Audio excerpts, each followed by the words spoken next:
যে কোনো নিরামিষের দিন যদি থাকে এরকম একটা ঝিঙে আলু পোস্ত দিয়ে রেসিপি, তাহলে আর কোনো কথাই নেই। এক থালা ভাত কিন্তু এই রেসিপিটা দিয়ে খাওয়া হয়ে যাবে।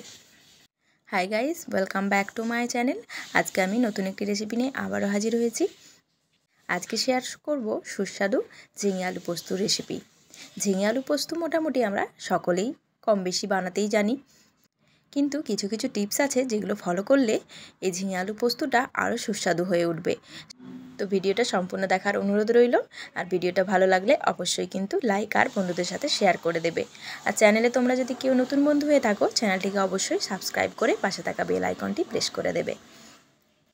বাঙালির অন্যতম একটি প্রিয় খাবার হলো এই ঝিঙে আলু পোস্ত। যে কোনো নিরামিষের দিন কিন্তু একটু পোস্ত না হলে ঠিক দুপুরবেলাটা জমে না। তো ঝিঙে আলু পোস্ত বানানোর জন্য আমি এখানে দুটো ঝিঙে নিয়ে নিয়েছি। তোমরা তোমাদের পরিমাণ অনুযায়ী ঝিঙেটা নিয়ে নেবে। আর এই ঝিঙেগুলো এসছে আমার দিদির বাড়ি থেকে, প্রায় একটা 500 গ্রাম করে হবে। দুটো ঝিঙেতে মোটামুটি 1 কিলো ওজনের হয়ে যাবে। তো ঝিঙেগুলো আমি এখন কেটে নিচ্ছি। ঝিঙেগুলো বড় হলেও ভেতরটা কিন্তু একদম নরম। প্রথমে আমি 4 পিস করে কেটে নিলাম, যাতে এটা ছালগুলো ভালো করে ছাড়াতে সুবিধা হয়। এবার একটা পিলারের সাহায্যে ছালগুলো ছাড়িয়ে নিচ্ছি। তবে বেশি ছাড়ানোর দরকার নেই। এই যে গ্রিন গ্রিন অংশটা, এটা যেন থাকে, তাহলে ঝিঙের কালারটাও বেশ সুন্দর থাকবে, সবুজ সবুজ দেখাবে, ভালো লাগবে দেখতে। আর যেহেতু ঝিঙেগুলো খুবই নরম, তাই সেদ্ধ হতেও বেশি টাইম লাগবে না। তো সমস্ত ঝিঙে একইভাবে ছাড়িয়ে নিলাম। এরপর কেটে নেব। তোমরা তোমাদের পছন্দ মতো কেটে নিতে পারো। আমি এখানে একটু বড় বড় করে কাটলাম, ডুমো ডুমো করে কাটছি। দেখতে পাচ্ছ ঠিক কিভাবে কাটছি। তো এখন অন্য একটা পাত্রে আমি রেখে দিচ্ছি। তো এইভাবে সব ঝিঙেগুলোকে আমি কেটে নিয়েছি। এর মধ্যে অল্প করে একটু আলু দেব। ঝিঙের পরিমাণটা আমি বেশি রাখতে চাইছি, তাই ছোট ছোট দুটো আলু আমি এখানে দিচ্ছি। তোমরা যদি আলু পোস্ত বেশি করে বানাতে চাও, সেক্ষেত্রে একটু আলুটা বেশি করে দেবে। আলুটাও কিন্তু একইভাবে ডুমো ডুমো করে কেটে নিয়েছি। এবার চলে এলাম রান্নাতে। তো প্রথমে কড়াইটা চুলার আঁচে বসিয়ে দিয়ে আঁচটাকে কমিয়ে রেখে হালকা আঁচে একটু পোস্তটা ড্রাই রোস্ট করে নেব। যখনই পোস্ত রান্না করবে এভাবে রান্না করবে, তাহলে কিন্তু পোস্তর টেস্ট আরও বেশি ভালো হবে। বড় বড় রেস্টুরেন্টে যে আমরা আলু পোস্ত খাই বা ঝিঙে পোস্ত খাই, সেই পোস্ত কিন্তু এভাবে রান্না করা হয়। কাঁচা পোস্ততে অতটা ফ্লেভার আসে না, যেটা এই ড্রাই রোস্ট করা পোস্ততে আসে। তো দুটো কাঁচা লঙ্কা দিয়ে খুব ভালো করে আমি শিলপাটায় বেটে নিচ্ছি। তোমরা চাইলে মিক্সিতেও বেটে নিতে পারো, তবে 100% স্বাদ পেতে গেলে পোস্তটা শিলে বাটারই চেষ্টা করবে। আর খুব একটা মিহি করে বাটারও কিন্তু দরকার নেই, একটু দানা দানা ভাব থাকবে, এইভাবেই বেটে নিতে হবে। তো পোস্ত বাটা রেডি হয়ে গেছে। এদিকে কড়াইটা আমি আবার গ্যাসের চুলায় বসিয়ে দিয়েছি। তেল দিয়ে দেবো, সর্ষের তেল।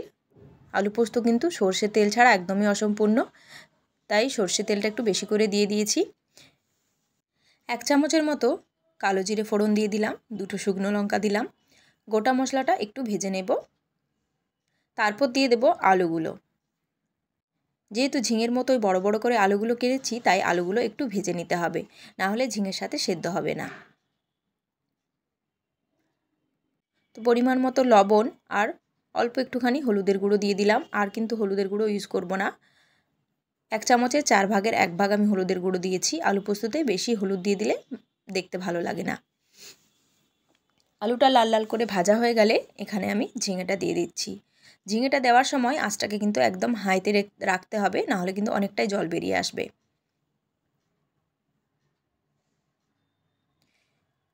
এবার খুব ভালো করে নাড়াচাড়া করে নিচ্ছি।